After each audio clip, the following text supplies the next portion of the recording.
Hello. Welcome to the TV room. It's Saturday, November the 1st.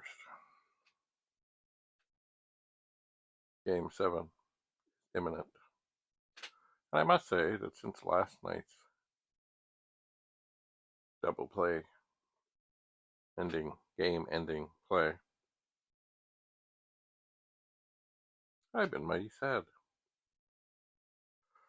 Mighty sad. I seem to remember a similar play happened in playoff situations with Vladdy getting picked off before. Anyway.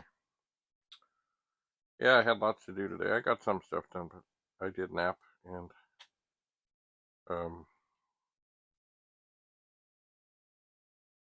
well, I really think we're going to pull it off. Just the way that ended, with nobody out, man on second and man on third, and then 3 pitches later, it was done, over, finished. Of course, earlier, in the first 3 pitches of a game, it was 2-0, because we hit 2 home runs. 1 on the first pitch, 1 on the third pitch. Ugh. Boy, what a devastating way to lose.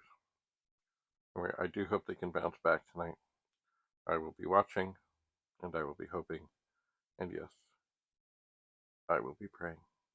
Do remember, my hair is getting cut. My beard is getting trimmed. When they win the World Series tonight in Toronto in Game 7. Thanks for coming. We'll see you again at the parade. Bye for now.